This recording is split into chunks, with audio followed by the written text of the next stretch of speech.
Everyone, and welcome to Email 101, Students Emailing Teachers. This is Miss Rogers, and we're going to go through a few important things about writing an email, and then we're going to practice. So first thing is you're going to want to be formal. Use spell check, write in complete sentences, and use capital letters. Make sure you're using appropriate language for addressing an adult. No text language or shortcuts, and use please and thank you. Manners go a long way. Now for the subject line, experts say not including a subject line is one of the biggest mistakes you can make. The subject line often determines whether an email is opened and how the recipient responds. Make sure you write the subject line first so that it sets the tone of your whole email and you don't forget it. Make sure you're clear and specific about the topic of the email. The subject line should communicate exactly what the email is about, so that the recipient can prioritize the email's importance without having to open it. And using all caps may get someone's attention, but possibly in the wrong way. Putting any phrase in all caps is equivalent of shouting. Always use a greeting, whether that's dear, hi, hello, and say Mr., Mrs., or Miss, and their last name. Make sure you spell your teacher's name correctly. Briefly state the reason why you're emailing. List specific assignment titles, say what the problem is, ask for clarification first before assuming an error has been made. And make sure you sign it with your full name first and last. Now, before you send the email, you're going to want to reread and proofread. Make sure you use spell check.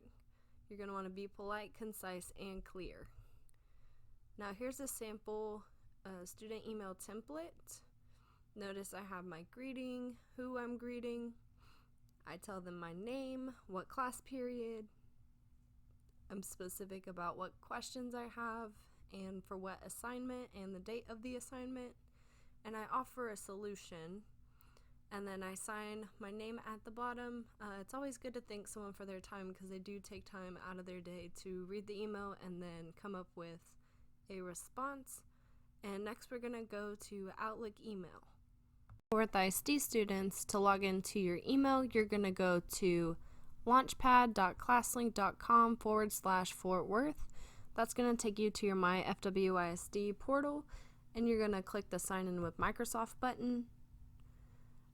Now, it'll pop up my account, but just in case it doesn't, it has you log in. You're going to put your student ID number at stu.fwisd.org and type in your password. If it asks you to stay signed in, I would consider if this is your personal computer, I would say yes. However, if this is a public computer, I wouldn't recommend saving your password. Now this is the Launchpad. My view might look a little bit different than a student's view, but the app we're looking for says Office 365. So you're going to click that. It's going to take you to your Microsoft Office apps that the Fort Worth ISD has given us to work with. The one you're going to go to is the one that says Outlook. That is your email. It'll open in a new tab. So whenever you open up your email, this is where all your unread emails are going to be. It tells you how many unread you have, and so I currently have 10 unread emails. So right now we're going to create a new message. So I'm going to hit the new message button, and it's going to pop up a little email format. So then I'm going to send it to Savannah Rogers. Whenever you're typing in a teacher's name, it's always their first name dot their last name at fwisd.org, and sometimes it'll guess and pop up for you. Okay, and then we're going to title this Email Test. Now I'm going to paste the template from the email that we just covered in the PowerPoint. And so I'm going to email Miss Rogers, so she's a MS, and we're going to write her name here in this blank. Make sure you spell the teacher's name correctly. Rogers matches Rogers. And then, hello, my name is, you're going to put your first and your last name. and I'm in her 6th period. I have questions about I'm going to say a score. So I'm going to delete the rest of these. We're going to go with an assignment.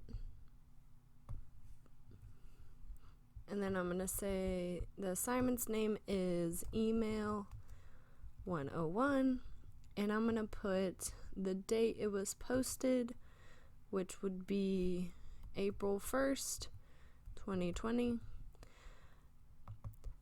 And then, can you please call me to discuss this? Or if possible, can you look into it and email me back with any information? It's always good to thank people for their time that they spend. And then you're going to sign your name under. So then I'm going to sign it Kim Jones. Now, before you send it, you're going to want to read over your email. So I have my greeting, I have who I'm greeting, I have my name, I have the class period. Now, over here, my date does not need to be in parentheses, so I'm going to delete those. Good thing we're proofreading. And then, can you please call me to discuss this? Or if possible, could you look into it, email me with any information? It's good to offer a possible solution. And then we thank you for their time. All right, let's send it. Now, sometimes it'll pop up attachment reminder. Now, this email does not need an attachment, so we're going to say send. You can slide it, say don't show me this message again, and then it won't ever ask you if you need an attachment. And so once the person receives the email, this is what the email will look like. A little bit different when you're typing it. And that's how you write an email. Thank you for watching.